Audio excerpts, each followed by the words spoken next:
E aí, pessoal, tudo bem com vocês? Como é que vocês estão? Certinho? Sábado à noite. Sábado tá virando o nosso horário de gravar vídeo, né? Hoje não teve peregrinação, não fui passear pela cidade. Tô no meio de uma arrumação aqui em casa, tem caixa para tudo quanto é lugar, o que significa que algumas novidades acontecerão aqui no canal, né? O, o que tinha na caixa? Não é o que tem, o que tinha. Eu já abri a caixa, estava meio torto aqui. A gente vai falar sobre livros, gente. Sobre esses livros aqui, ó. E eu quero começar perguntando para vocês o seguinte: vocês já, em algum momento da vida de vocês, pegaram um ônibus ou um trem e se depararam com duas pessoas conversando algo bizarro, inacreditável, e vocês ficaram ouvindo? Ouvir a conversa dos outros é falta de educação? Ou as pessoas estão falando na sua frente e não tem como você, na sua frente ou atrás de você, sei lá, e é inevitável que você ouça? Isso era uma coisa comum. Você pegava o transporte público, as pessoas estavam conversando, você pegava o resto de uma conversa aqui, ou a totalidade dela, na sua frente, vamos dizer assim. De uns anos para cá, as pessoas não têm mais tempo de observar nada ao seu redor, porque estão todas hipnotizadas pelo celular, né? Todo mundo só quer saber do celular, não há aquele... ninguém puxa mais ideia com ninguém. Não tem mais aquele lance de, você está lendo esse livro? Eu já li. Ou o que você está lendo? Tal. Aquela curiosidade, né, que a gente sempre tem. Isso não existe mais, né? Eu vou falar hoje sobre Inácio Loyola Brandão. Vocês conhecem o Inácio Loyola Brandão. Aquele escritor nascido em Araraquara, de 88 anos, né? Já lançou 40 livros. O Inácio, ele é um cronista, ele é quase um fotógrafo da realidade paulistana. E ele, em vez de revelar a foto, ele transforma aquele momento que ele viu em texto. E o que isso tem a ver com o pessoal no ônibus e no trem? Porque assim, eu gosto muito de ouvir as palestras e entrevistas do Inácio. Ele falando é uma alegria, é uma aula, né? E ele conta que um dos recursos que ele usou, não sei se ele usa ainda, porque ele já está numa idade meio avançada, um dos recursos que ele usou para criar personagens e enredos para suas histórias era ficar andando de ônibus. Ele ficava andando de ônibus o tempo todo, para lá e para cá. Bloquinho de anotações no bolso, um lápis, e ia escrevendo as coisas que ele ouvia. Coisas como duas velhinhas conversando no ônibus e uma pergunta para a outra: qual a diferença de problema e problema? É a mesma coisa? Qual é o certo? Aí a outra responde: não, não, tem diferença. Problema é aquela coisa difícil lá de matemática, aquelas contas que a gente não entende nada, não sabe fazer. Isso é problema. Agora, problema é quando a gente deixa a roupa no varal e começa a chover e a gente não está em casa. E aí a chuva molha a nossa roupa. Esse é problema. Aí o Inácio vê essa conversa inacreditável e anota, né? Outra história muito saborosa que ele conta, não nos livros, infelizmente, foi do encontro, um encontro casual do Pelé com o casal Simone de Beauvoir e Jean-Paul Sartre. O que aconteceu? Os franceses, a dupla de filósofos francesa, foi convidada pela Universidade de Araraquara para dar uma palestra lá. Um evento muito cheio de pompa, cheio de famosos tal. E Sartre e Simone de Beauvoir saíram do hotel que estavam hospedados e foram caminhando pela rua da cidade. Parece que isso foi em 1959. Caminhando pelas ruas da cidade para chegar até a universidade. Só que no exato momento que eles estavam caminhando, vinha descendo da cidade uma ladeira assim, se cruzaram assim, o elenco, o time do Santos, né? Em 1959, o Santos era um timaço e o Pelé era o rei do futebol. Pelé e Sartre passam pertinho um do outro e um não reconhece o outro. Nem o rei reconhece os filósofos e nem os franceses reconhecem o Pelé, né? E aí o Inácio viu isso e falou assim, nossa, mas que cena inacreditável. Olha quanta gente famosa nessa pequena esquina aqui de Araraquara. Ele registra isso e conta isso, né? Então, por algum momento em que a história não registrou, só está na memória do Inácio, não há registro fotográfico disso, Pelé e Sartre estiveram a poucos metros de distância, né? São essas histórias saborosas que faz e formam um grande cronista, um grande escritor. Porque para ser um cronista, para escrever sobre as coisas, você tem que estar com o olhar aguçado. Se engana quem pensa que um bom escritor precisa viajar muito para conhecer continentes. Não. Um bom escritor precisa conhecer a alma humana, tem que conhecer pessoas, tem que tomar café com leite no balcão da padaria e ouvir o que as pessoas estão falando, dar o bom dia para o jornaleiro, né? Encontrar a vizinha na feira. Porque a falta dessas coisas transforma a pessoa num eterno turista que está indo de um lado para o outro. Infelizmente a gente tem que fazer isso às vezes por conta do trabalho, né?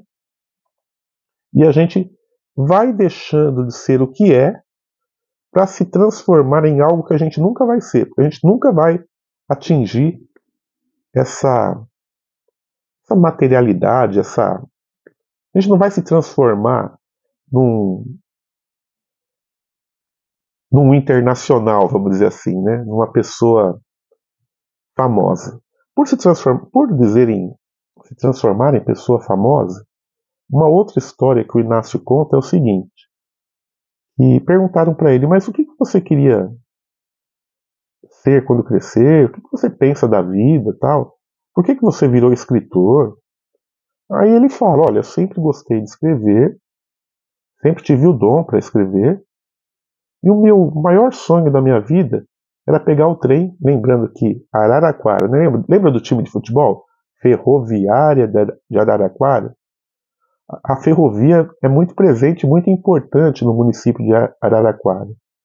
O Inácio fala, não, tudo que eu queria era pegar o trem, ir para a cidade grande, ficar famoso, e aí num certo dia voltar de trem para minha cidade e todo mundo falar, ó lá o Inácio, ó, o Inácio, hein, eu conheço o Inácio já desde pequeno, pô, joguei bola com o Inácio, pô, estudei na mesma escola que o Inácio. Esse tipo de coisa, o Inácio fala, estou sempre repetindo o nome dele aqui, seria o maior troféu, isso valeria mais do que dinheiro, né? O reconhecimento de alguém que foi igual você, e continua sendo, né? Mas que foi igual você quando você não era ninguém, entre aspas. Lembrando que o Inácio entrou há poucos anos para a Academia Brasileira de Letras. Ele é um imortal, embora esse título seja meio besta, ele é imortal pelos livros bonitos que ele escreveu, né? Como esse, por exemplo, Depois do Sol. É o primeiro livro dele lançado em 1965. Aí você vai ver essa capa, você vai falar assim para mim, pô, mas não está aparecendo. Sim, vamos mostrar aqui vários livros do Loyola, que faz parte da reedição das obras dele pela Global, né? Pelo menos essa editora teve o capricho de não fazer como todas as outras, de ficar colocando aquelas letrinhas de mão, aquelas coisas coloridinha, cursiva, meio arredondada, que tem infantilizado toda a parte gráfica e as capas dos livros brasileiros, né? Você entra na livraria, todo livro tem a mesma capa, o mesmo projeto gráfico, aquela coisinha delicada, o que não combinaria com esse livro, porque o Depois do Sol, escrito em 1965, ele diz mais ou menos o seguinte: sonho de uma jovem suburbana que deseja ser modelo. Não parece atual? Isso aí, né? A história se passa nos anos 60, mas poderia ser hoje. Garotas de programa, boxeadores decadentes, boates, inferninhos, bordéis, redações de jornais, revoltados sem causas, brigando pelas ruas até morrer. Aqui, tirando os boxeadores decadentes, tem poucas pessoas, eu acho que, pelo menos que eu conheço, que vão assistir pugilismo ou vão praticar o boxe. Devo estar falando uma batatada. O restante, esses seres da noite aqui que ele elenca aqui na contracapa do livro, a gente vê até hoje, né? Todos os dias. E na década de 60 eles já começavam a sair dos bueiros, esses tipos estranhos, e o Inácio registrava tudo isso. Isso é um livro de contos, tá? Alguns contos. E a curiosidade desses livros que eu vou mostrar aqui é que eu nunca tinha visto isso.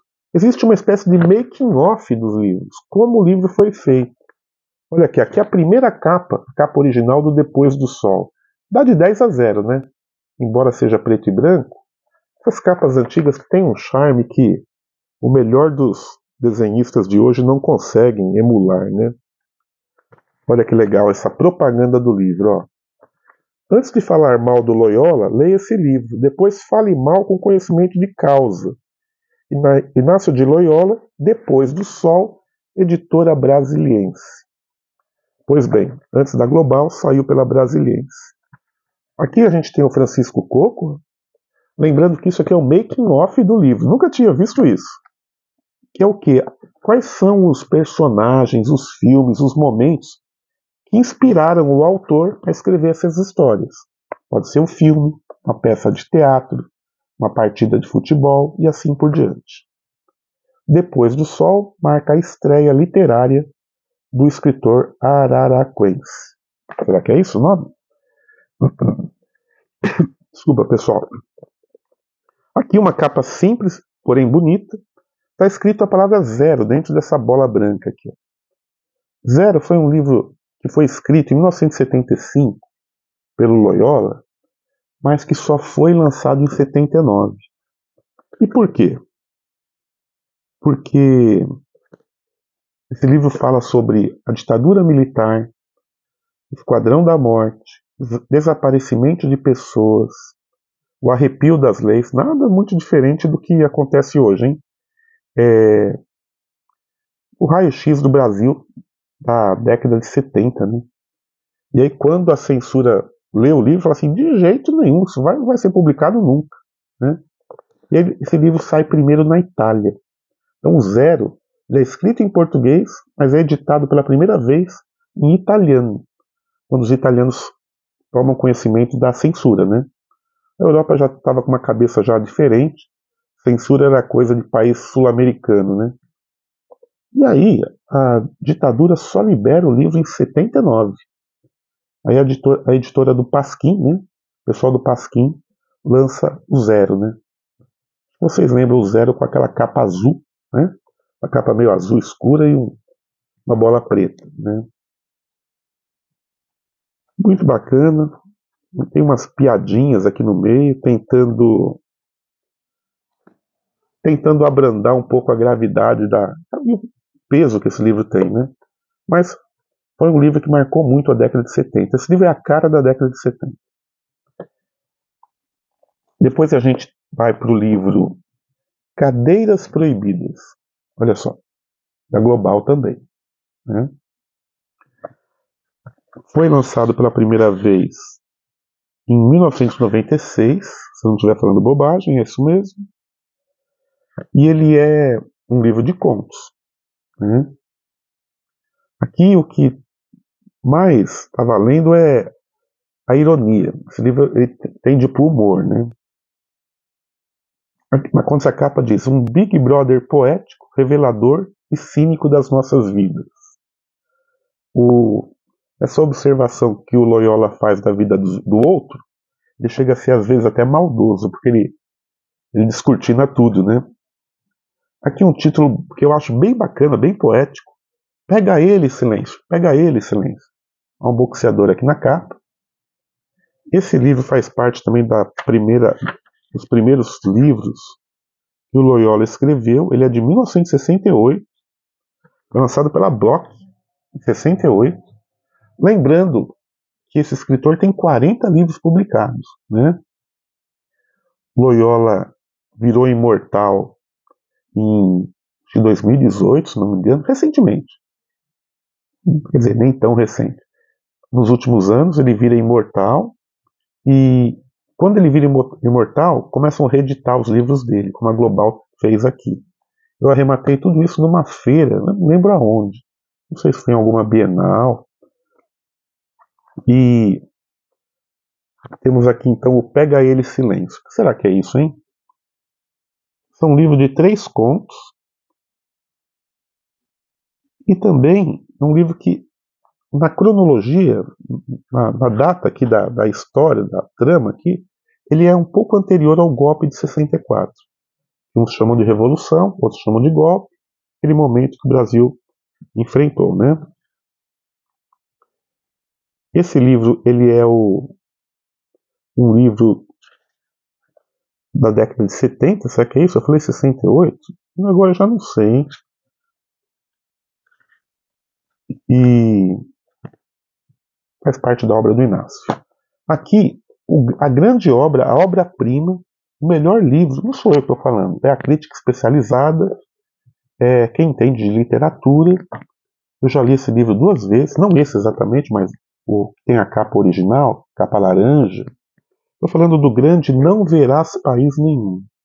Nossa, esse livro é claustrofóbico, angustiante, meio depressivo, porém muito bem escrito. Muito bem escrito. Escrito em 1976. Vamos ver se é isso mesmo, se eu não estou falando besteira. Não. Primeira edição, 1981. Isso mesmo. Lançado em 81. É um livro que fala sobre... É uma espécie de ficção científica, se a gente olhar assim. Fala sobre o futuro, né? Em 81, o Inácio falava assim, ó, vocês não verão país nenhum, né? Fala sobre um calor, sobre temperaturas altas, sobre automóveis abandonados na rua, porque acabou a gasolina, acabou não do carro, do país, né? Sobre a crise no meio ambiente, sobre a falta de água. E aí ele coloca alguns personagens aqui no meio para aliviar, para ter um plot romântico aqui, tentando dizer que mesmo na maior das dificuldades ecológicas, ainda há uma esperança se você encontrar alguém que te coloque para cima, que seja um motivo para você acordar e tentar viver, né? Muito interessante. Bacana mesmo. Eu já estou meio siderado aqui pela altura da noite. Eu já falei do encontro do Pelé com o casal poético Simone de Beauvoir e Sartre. Devo ter falado. Que o Loyola foi uma testemunha ocular do encontro dos dois numa rua de Araraquara, onde nenhum dos dois conheciam, né? Já nem lembro de mais nada. O Homem que Odiava a Segunda-feira. Olha que legal. Todo mundo odeia a segunda-feira? Uns sim, outros não. E aqui, esse é um livro um pouco mais leve, um livro quase discursivo, onde o Loyola tenta entender por que as pessoas têm tanta bronca da segunda-feira. Não tem muito o que explicar, né? Porque sua folga está sendo interrompida. Você tem que trabalhar, né? E um livro bacana também. Vamos ver o ano disso aqui? É um livro lançado em 99, tá? Foi reeditado várias vezes. O Homem que Odiava a Segunda-feira. Desses livros eu li, claro, o grande Não Verás País Nenhum e um pedaço do Zero. E li também muitas crônicas de jornal, né? Em 2005, Loyola vira cronista do Estadão e começa a publicar as matérias dele, os textos dele, quinzenalmente, né? Lembrando que essa relação do Loyola com a imprensa, ela vem desde da década de 60. No início dos anos 70, ele vira editor da revista Planeta. Minha gente. Editor da revista Planeta. Ele ficava procurando e orientando as pessoas para acharem temas esotéricos, religiosos, ficcionais, para colocar na revista, né? Aqui, ainda repetindo o tema, ó, aqui o Homem que Odiava as Segundas-feiras. E aqui Cabeças de Segunda-feira. Parece que é uma obsessão do Loyola, né? Vamos ler aqui. Um dos melhores contos eróticos da nossa literatura, Obscenidades para uma Dona de Casa, faz parte desse livro de antologia. Esse livro fez parte de uma antologia, né?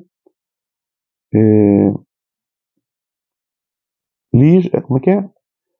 O autor acompanha de perto a compaixão e o desespero de um bancário apaixonado pela Vera Fischer. Quem que não é apaixonado pela Vera Fischer? Todo mundo, né? E aí tem assim, esse livro, também é um livro de contos, né? Ele é dividido em A Criação, o Desejo, O Homem e a Mente. Vários capítulos, textinhos curtos, numerados, como se fosse um almanaque, né?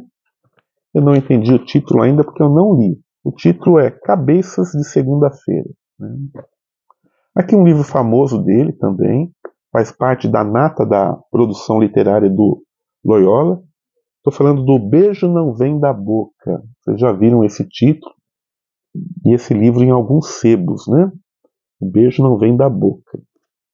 Tá cortando aqui? Deixa eu só ajeitar a câmera. O Beijo Não Vem da Boca é um livro escrito.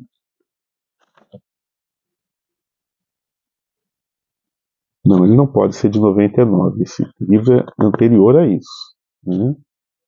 Eu não sei, mas é um livro da década de 80, com certeza. Grosso, um romance, né?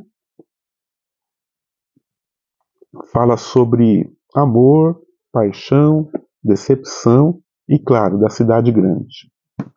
Aqui, O Homem do Furo na Mão e Outras Histórias. Aqui já é um livro fininho. Será que é isso, hein? 11 contos de uma coletânea. Ok.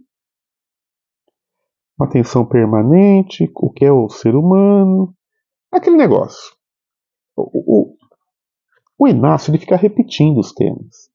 Só que ele vai tendo ideias. Então, às vezes ele usa as mesmas situações e transforma aquela situação do livro 1 no livro 3, no livro 4, mas mudando o nome dos personagens e tendo uma espécie de fusão entre o real e o imaginário, né? Esse livro aqui, O Homem do Furo na Mão, ele foi lançado pela primeira vez em 87, né? O Homem do Furo na Mão e Outras Histórias. É um livro fininho, né? Aqui, Veia a Bailarina, que a capa original é branca, né? Aqui é sobre um momento real que o Inácio viveu e que a enfermeira tinha que aplicar a injeção e não achava a veia do Inácio, né? Aí a enfermeira fala assim, sua veia é bailarina. E aí, como todo grande escritor, ele gostou da palavra, nossa, veia bailarina, daria o nome de um livro, hein? Ele fala, ó,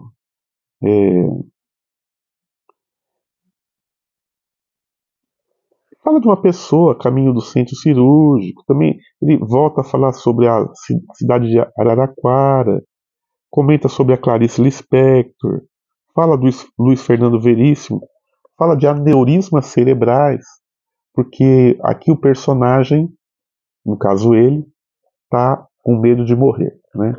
A Veia Bailarina foi lançado em 1997. Tá bom? A câmera está meio torta, não sei o que está acontecendo. Aqui, os dois últimos livros que eu vou mostrar para vocês. Estou falando de O Mel de Ocara, que tem como subtítulo Ler, Viajar e Comer. Esse tipo de livro se encaixa em memórias de viagens, literatura de viagens. Alguns sebos mais organizados já têm colocado esse tipo de coisa. No meio, dentro da chamada literatura internacional, literatura brasileira, do ramo literário, às vezes aparece livros de pessoas contando da viagem que fez, ou do que gostaria de fazer, ou mesmo inventando uma viagem. O Mel de Ocara é assim, né? O que fala? Fala sobre comida, sobre bordados, sobre praia, sobre Belém do Pará, né? Então o Inácio descobrindo a região norte do Brasil. E para finalizar, Dessa terra nada vai sobrar, a não ser o vento que sopra sobre ela. Lembra que eu falei de retomar temas que já foi dito? Pois bem, é o que o Inácio faz aqui, ó. Ele retoma a história do Não Verás País Nenhum. Até o próprio título, ó. Dessa terra nada vai sobrar, a não ser o vento que sopra sobre ela. Capa amarela, ainda da Global, reedições das obras. Vamos ver o ano disso. E agora, qual será que é o ano? Provavelmente é década de 90 isso aqui, né? Ah, aqui tem uma pequena biografia, ó. Jornalista. O Inácio já trabalhou na Última Hora, na Cláudia, na Realidade, na Revista Planeta, na Lui. Lui é uma revista erótica, né? Concorria com a Playboy e com a Status. Ciência e Vida e Vogue. Nossa, quantas experiências para um homem só, né? Gente, tá meio torto, tá meio mal enquadrado aqui, né? Eu tô meio torto aqui na tela, mas vai ficar assim agora, né? Tô siderado, tô doidão, muito café. Essa semana foi uma semana puxada na parte profissional, muitas tretas, muitos rolos, e a minha casa aqui tá passando por umas mudanças, né? Vocês perceberam a mudança da cadeira aqui, porque tem caixa espalhada em tudo quanto é lugar. A cabeça tá cortando, o vídeo tá meio estranho. Pessoal, não vou editar, vou manter assim mesmo. O horário já está muito avançado. Eu prometo um vídeo melhor e uma imagem melhor para a próxima vez, tá bom? Fiquem com Deus. Até mais.